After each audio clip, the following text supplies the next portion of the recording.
Selamat sore Saudara Kaltara Bicara kembali hadir ke hadapan Anda. Kali ini kita akan membahas tentang bagaimana upaya menjaga keamanan dan ketertiban masyarakat di wilayah Provinsi Kalimantan Utara. Saya sudah bersama dengan Kapolda Kaltara, yakni Irjen Pol Dr. Andes Bambang Kristiono. Selamat sore. Selamat sore, Mbak. Siap. Pak Kapolda, untuk saat ini bagaimana situasi dan kondisi ketertiban dan keamanan masyarakat di wilayah Kalimantan Utara hingga ke perbatasan, Pak? Terima kasih, Mbak. Jadi situasi Kamtipmas di Kaltara sampai hari ini alhamdulillah relatif kondusif. Bahkan hampir-hampir dikatakan tingkat kriminalitas itu sangat rendah sekali. Kriminalitasnya, gangguan Kamtipmasnya juga sangat rendah sekali.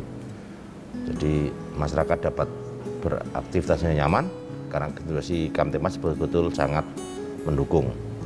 Iya, sangat rendah sekali itu karena masyarakatnya yang memang sedikit, tingkat kejahatannya sedikit, atau memang Polda Kaltara sudah berupaya semaksimal mungkin untuk menjaga ketertiban di wilayah ini, Pak Kapolda? Yang pertama tentunya masyarakat saya nilai sudah sadar hukum. Contohnya kalau dia tiba suatu masalah, tidak bermain hakim diri, tapi dia datang ke kantor polisi melapor, mengadu, sehingga kejadian yang tidak diinginkan itu terhindarkan karena kesadaran tinggi. Yang kedua, aktifnya anggota kita juga mensosialisasikan masyarakat tentang bagaimana menjadi warga negara yang taat hukum. Yang kedua, aktifnya anggota dalam patroli, melaksanakan patroli. Yang ketiga, sama desa, itu juga sangat mempengaruhi dan menekan angka kriminalitas. Baik, di daerah mana saja yang rawan kejadian, Pak?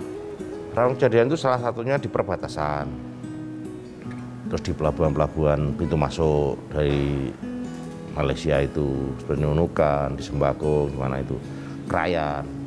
Meskipun terbatas, anggota Polri, kita bersinergi dengan TNI, dalam hal ini Pamtas, sehingga kita dapat mengcover wilayah kita. Meskipun banyak jalan tikus yang bisa dilalui, nah kita cover lah dengan TNI yang melakukan Pamtas, sehingga bisa kita antisipasi kejahatan yang muncul. Tapi ada saja kejadian seperti yang masuk ke narkoba, mungkin barang-barang dagangan dari Malaysia dimasukkan, ada satu dua, tapi masih dapat dikatakan dan sangat kecil sekali kejadian itu. Baik, berarti wilayah perbatasan yang memang menjadi perhatian dari Polda Kaltara ya Pak ya, selain juga menjaga keamanan dan ketertiban masyarakat di wilayah perkotaan. Nah, untuk pengamanan sendiri, untuk antisipasi kejahatan-kejahatan, tadi dikatakan ada kejahatan di perbatasan karena banyaknya jalan tikus.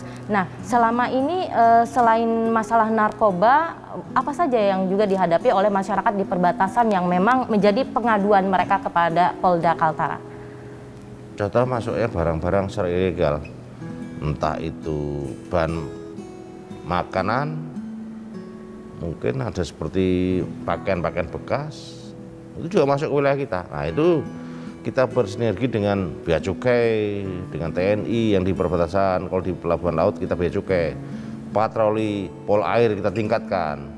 Bahkan dulu kita punya kapal patroli itu 3, sekarang 9. Kita aktifkan semua untuk patroli, mengcover wilayah laut, pintu-pintu masuk yang lewat perairan. Itulah yang dapat menekan angka kriminalitas yang khususnya di perbatasan.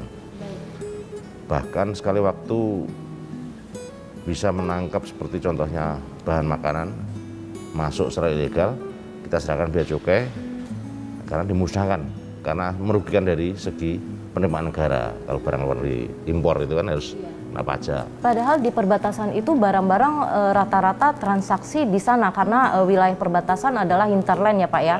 Karena barang-barang juga akses mereka ke perbatasan lebih mudah, kemudian barang yang didapat juga transaksinya dalam ringgit dan uangnya juga lebih mudah mereka dapat. Nah, untuk menghindari kerugian negara, selain melakukan penyitaan terhadap barang-barang tersebut, apakah ada upaya koordinasi dengan pemerintah provinsi atau Pemda setempat agar itu dilegalkan saja dan masyarakat juga tidak merasa diperangi oleh bangsa sendiri begitu Pak? Jadi kita pun tidak semuanya kita tindak, Mbak. Kalau hanya butuh sekedar makan sehari-hari, mungkin kita masih toleransi. Ini yang partai besar yang kita larang ini. Partai besar, pedagang besar yang nakal-nakal itu mau cari untungan besar, mereka masukkan besar-besaran. Itu yang kita cegah. Tapi kalau kehidupan sehari-hari karena memang dia di bawah batasan, akses lebih mudah dan lebih murah, kita beri kesempatan mereka. Yang jelas seperti Pemprov Kaltara pernah kerjasama dengan Sultan Sarawak atau mana itu yang di Krayan itu, bermohon agar justru pasokan sembako dari sana ilegal. Nah, karena kalau ngambil dari kita tinggi sekali harganya. Betul. Nah, contohnya mie sama itu tinggi sekali. Tapi begitu dari wilayah Sarawak, Malaysia atau daerah mana itu yang Krayan itu? Negara sebelah. Negara sebelah itu, itu murah. Akhirnya kita membuat surat ke Sultan sana. Sultan memberikan izin untuk masukkan barang ke sana. Daerah sana tertentu untuk masyarakat sehari-hari. BBM-nya semua. Kalau kita ngambil dari sini terlalu tinggi biayanya. Itu yang jelas. Kalau untuk kebutuhan sehari-hari, makan sehari, ya kita masih toleransi lah masyarakat namanya juga. Tapi yang kita cegah yang partai besar, pengusaha-pengusaha yang mau cari untung, tapi nggak mau bayar pajak. Nah itu yang kita cari. Siap. Baik, oke. Pak Kapolda, selain itu apa saja yang dilakukan oleh Polda Kaltara ini untuk menjaga ketertiban masyarakat? Karena kita tahu bahwa Kalimantan Utara ini kan terdiri dari berbagai agama, suku, dan latar belakang yang berbeda-beda. Jadi untuk menjaga keharmonisan dan ketertiban masyarakat agar tidak mudah dipecah belah. Pertama, kita kepolisian negara Indonesia, khususnya Polda Kaltara, melaksanakan operasi rutin yang ditingkatkan maupun operasi mandiri dan terpusat. Contohnya operasi premanisme, itu yang mencegah tentang kejahatan jalanan. Operasi zebra, operasi mantap seperti perang pilkada. Jadi event-event tertentu kita melaksanakan operasi, artinya memberi porsi lebih, perhatian lebih kepada kejadian apa itu sehingga bisa kita tekan angka kejadian yang tidak kita inginkan. Jadi operasi-operasi yang kita laksanakan, operasi Bina Waspada Kayan 2001, penyuluhan dan pembinaan terhadap perorangan, kelompok atau organisasi radikalisme, terorisme. Operasi Patuh Kayan 2021, operasi Bersinar, ini fokus pada pemberantasan narkoba. Operasi Pekat, ini penyakit masyarakat dari pelacuran, pengemisan, seperti itu yang kita fokuskan untuk ditangani perjudian. So, operasi Zebra, lalu lintas, nah, itu yang kita laksanakan, Mbak. Sehingga kita fokus pada satu kejadian untuk menekan. Selain itu, rutin juga kita laksanakan dalam penanggulangan gangguan Kamtibmas. Patroli pada jam dan wilayah tertentu yang rawan gangguan Kamtibmas. Sambang desa yang dilakukan Babin Kamtibmas memberikan sambang desa itu polisi Babin Kamtibmas itu datang ke desa-desa, menyambangi desa, menemui masyarakat, memberikan pengertian tentang masalah ketaatan hukum. Bagaimana masyarakat harus taat hukum, sosialisasi tentang ketaatan hukum pada masyarakat, mengajak mereka juga menjadi polisi bagi diri sendiri. Nah itu, terus kemudian terhadap tindak pidana yang meresahkan masyarakat, kita melakukan penyelidikan, baik intelijen maupun reserse penyelidikan, dan kita sidik penegakan hukum yang tidak pandang bulu. Jadi kalau ada tindak pidana yang meresahkan masyarakat, bisa kita antisipasi dari awal. Mudah-mudahan sebelum muncul yang besarnya kita bisa tangani sehingga kita bisa tuntaskan di awal. Terus membentuk kelompok-kelompok sadar masyarakat, contohnya kemarin di Tanjung Palas di sini barat ada kelompok masyarakat, dibikin kelompok masyarakat sadar Pokdar Kamtibmas, masyarakat kelompok sadar Kamtibmas. Nah, mereka lah yang membantu seperti pelaksanaan tugas pos kamling, ikut-ikut polisi patroli karena terbatas, polisinya dia membantu. Jadi melibatkan masyarakat setempat ya Pak ya? Ya, itu yang kita upayakan Mbak. Baik, Ketika mengajak masyarakat, polisi sudah kalau dulu kan masyarakat banyak yang agak segan dengan polisi ya Pak ya. Nah sekarang polisi bersama masyarakat sudah membaur untuk sama-sama menjaga ketertiban dan keamanan. Nah untuk mengajak masyarakat itu ada kendala nggak Pak Kapolda? Jadi mengajak masyarakat itu tidak sekonyong-konyongin datang terus ayo kita ini, tidak. Itu bertahap Mbak. Ada prosesnya. Ada prosesnya. Contohnya Babin Kamtipmas itu. Iya. Pertama dia mensosialisasikan apa tugas polisi, bagaimana masyarakat taat masyarakat. Kemudian diajak mungkin berkebun atau bikin sarang walet, interaksi hari-hari. Iya. Nah, setelah hari interaksi, baru diberi sadar dia. Mari kita sama-sama menjaga Kamtipmas. Itu ada prosesnya Mbak. Tidak terus datang kumpul, kamu bantu kita, enggak.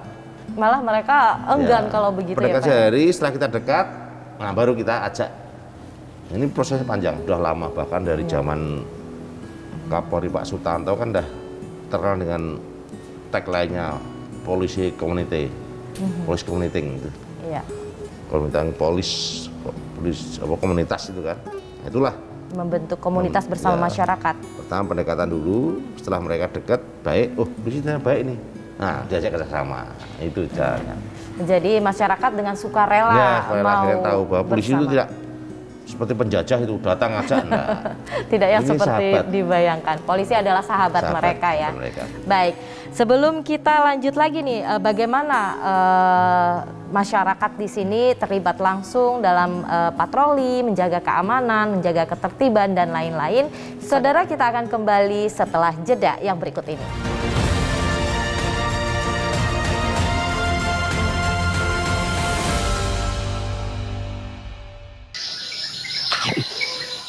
Ode 2 posisi. Siap, Ode 1. Ode 2 di posisi. Ganti. Siapkan barangnya. Temui saya di lokasi yang kita sepakati ya. Cepat. Siap, Ode 1. Segera disiapkan.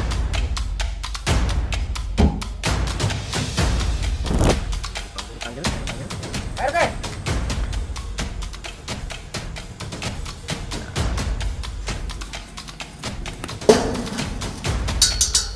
Barangnya dipagar.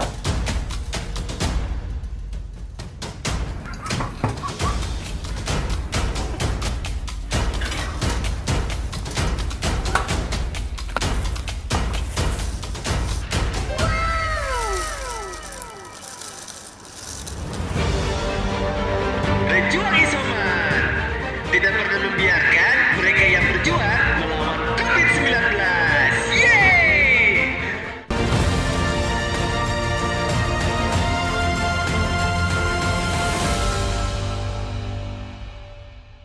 Saudara, terima kasih Anda masih bersama kami dalam Kaltara Bicara bersama Kapolda Kalimantan Utara Irjen Pol Dr. Randes Bambang Kristiono. Baik Pak Kapolda, menyambung tadi bahwa polisi adalah sahabat masyarakat. Apalagi di tengah pandemi ini, masyarakat benar-benar harus kita ayomi, kita jaga, kita penuhi kebutuhannya, termasuk kebutuhan akan vaksinasi atau mungkin yang beberapa waktu lalu kebutuhan mereka ketika isoman dan lain sebagainya. Nah, dalam masa pandemi ini apa sih yang sudah dilakukan Polda Kaltara kepada masyarakat, Pak Kapolda? Pertama, secara mandiri Polda Kaltara punya fasilitas kesehatan. Setiap Polres dan Polda ini ada poliklinik dan rumah sakit Bayangkara. Kita bikin gerai Mbak. Jadi gerai-gerai di fasilitas kesehatan Polri Kaltara kita buka tiap hari. Siapapun datang kita vaksin. Waktu itu. Kemudian kita kerjasama dengan Pemprov Kaltara dan TNI bersama-sama membuat vaksinasi massal. Keliling di Gandis, di lapangan Gandis, kemudian ke kabupaten. Sampai terakhir karena masih dirasa harus percepat lagi, saya perintahkan para Kapolres di pelabuhan-pelabuhan, tempat-tempat keramaian masyarakat berdatang, pasar contohnya, induk, didirikan gerai juga. Dan siapapun yang memenuhi syarat untuk divaksin, vaksin. Yang belum vaksin, vaksin. Semua yang belum vaksin, vaksin. Yang mau vaksin kedua ada vaksin, kita vaksin. Itulah akhirnya detik ini, kalau salah data dari Kemenkes, Kaltara ini terbaik kelima se-Indonesia untuk vaksinasi. Capaian vaksinasinya capaiannya, ya. Kalau nasional rata-rata 63, kita udah 65. Dan terakhir persentasenya. 66 Pak Kapolda. Ya. Iya. Jadi mungkin minggu ini sampaikan nasional 63%, kita ada 66% vaksinasi. Tapi kita masih belum puas. Kita terus tingkatkan dengan cara bermacam-macam. Makanya adalah vaksinasi Akabri angkatan 90. Kita kemas begitu, massal kita. Kemudian kita kerjasama dengan perusahaan-perusahaan tambang, kebun, karena mereka punya banyak karyawan dan masyarakatnya. Kita ke daerah sana, kita suntik vaksin mereka. Sehingga itulah yang bisa mencapai hasil seperti ini. Untuk ke wilayah perbatasan bagaimana Pak Kapolda? Perbatasan seperti yang di dekat perairan, kita kerjasama dengan Angkatan Laut. Angkatan Laut juga jalan. Di kapalnya disiapkan vaksin kapal. Untuk masyarakat maritim ya? Masyarakat maritim. Kemudian kita dengan gubernur sampai ke pelosok-pelosok, kita kirim nakes di perbatasan semua. Jadi alhamdulillah hampir seluruhnya terjangkau. Ada kendala masyarakat yang kerjanya mungkin 1 hari di rumah, 1 hari di rumah, dia banyak ke kebun atau di hutan, nah itu pas kita datang dia nggak ada. Kita pulang dia datang. Nah ini yang kendala, sehingga menjadi kendala juga selain geografisnya seperti di Longpeso yang sampai 2 minggu kita berusaha. Di perbatasan Krayan, 1 kecamatan tuh kena COVID semua waktu itu. Akhirnya kita kirim nakes ke sana, perjalanan 2 minggu.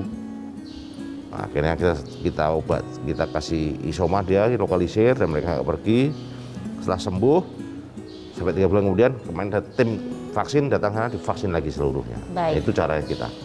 Pak Kapolda, ada kendala nggak sih dalam mengajak masyarakat untuk melakukan vaksinasi atau kendala lain, misalnya jumlah vaksinatornya yang terbatas atau vaksinnya sendiri yang belum datang, misalnya untuk dosis kedua, atau masalah geografis, karena kita tahu Kaltara, apalagi wilayah perbatasan itu secara topografi dan geografinya itu sulit dijangkau. Pertama, memang banyak kendala. Kalau masyarakat orangnya antusias. Orangnya malah senang divaksin ya? Divaksin, mau. Cuma geografi ini yang sangat menghambat. Contohnya kita akses ke satu daerah itu jalan tidak ada, lihat perairan juga jauh, heli nggak bisa turun.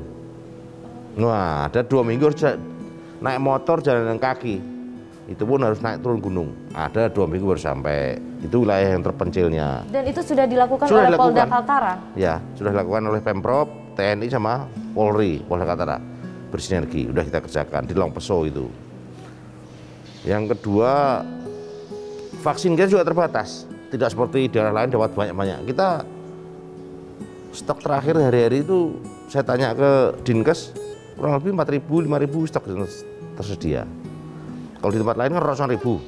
Nah, kita hambatan itu. Tapi kita punya cara khusus juga untuk minta pihak lain. Contohnya dengan Menko Marves. Waktu itu saya telepon, beliau kirim. Walaupun di jalur informal ya, kita dapat segera suntikkan. Perintah saya begitu nyampe vaksin, suntikkan. Jangan sampai disimpan lama-lama, nanti daluar segala macam. Baik. Nah, untuk melibatkan pihak swasta, misalnya perkebunan atau perusahaan yang ada di sekitar wilayah Kaltara. Jadi seperti perkebunan itu, seperti contohnya salah satu PT di Malino itu punya karyawan 4.000. Saya bilang hanya jangan karyawan Anda saja, masyarakat sekitar Anda harus dilibatkan, diajak. Jadi Anda siapkan tendanya, tempatnya, fasilitasnya, kita datang tim membawa vaksin gratis. Silahkan. Tapi himbauan kita untuk masyarakat yang sekitarnya setelah divaksin diberi sembako untuk menarik minat masyarakat setempat. Jadi salah satu perhatian perusahaan kepada masyarakat setempat, selain dapat vaksin gratis dan dia dapat sembako pulang. Itu yang kita kerjasamakan, itulah yang cukup berhasil. Vaksinatornya nggak masalah ya Pak Kapolda? Oh, enggak masalah. Iya. Di klinik-klinik setempat. Kita enggak datang dari sini, dari Pemprov kita ambil, dari tentara kita ambil, TNI kita gabung berangkat. Ditambah vaksinator setempat. Baik, baik.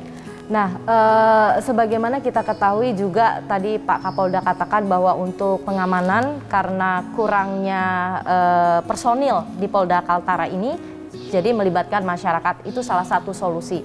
Ke depan nih Pak Kapolda, karena kekurangan personil ini ada nggak rencana untuk merekrut masyarakat setempat untuk diberi kesempatan mengabdi pada Kaltara melalui Polda Kaltara ini? Saya datang ke sini 1 September 2020. Pas datang, kemudian ada rekrutmen penerimaan anggota Polri. Waktu itu karena saya lihat jumlahnya baru 27% dari yang seharusnya, real anggota itu baru 27% dari kebutuhan. Saya bikin surat ke Kapolri, ke Mabes, minta kuota lebih. Karena waktu itu kita dikasih kuota 165 orang dimintanya. Jadi saya bikin surat dengan berbagai alasan. Akhirnya luluslah 408 orang. 408 orang itu tahun 2020. Iya.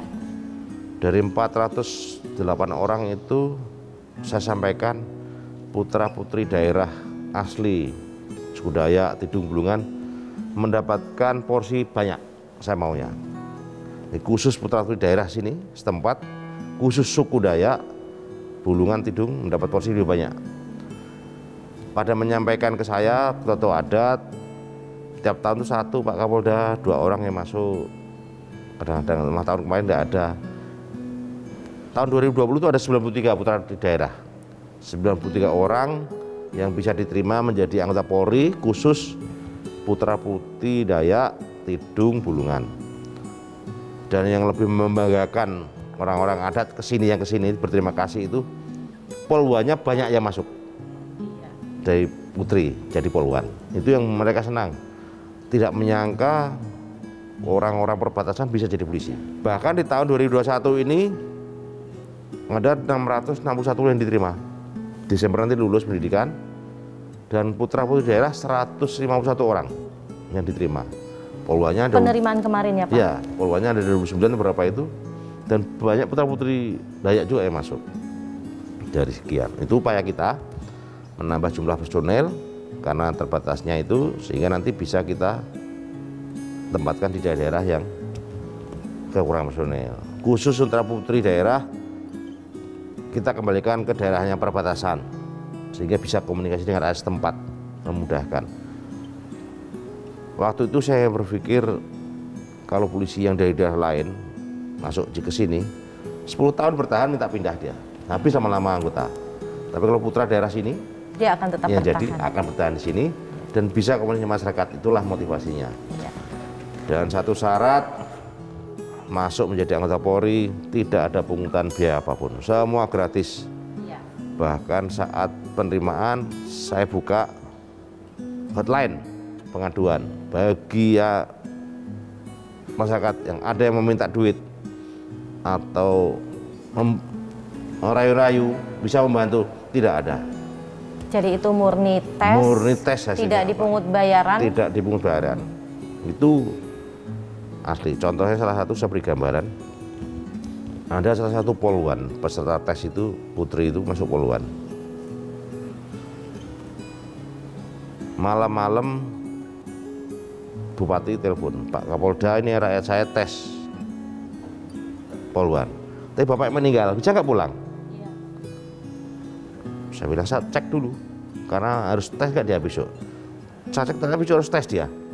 Dan yang terakhir, akhirnya saya bilang nggak bisa, harus tes dulu. Toh ini udah malam juga. Akhirnya saya panggil panitia, besok pagi si A ini tes yang pertama. Setelah tes dia beri pulang, biar melayani orang tua. Tes.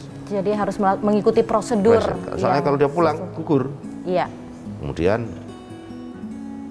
karena dia tes begitu, saya berpikir bagaimana orang ini menderitanya. Tes orang tua meninggal. Ini cari cara dia ini ranking berapa. Ternyata dari ranking terakhir dari 66 orang itu. Sekarang sudah nggak fokus mungkin ya Pak? Dia ranking terakhir. Iya. Kemudian yang diterima cuma 10 kalau waktu itu. Harus dibagi semua kabupaten. Akhirnya saya minta ke Kapolri bikin surat waktu itu.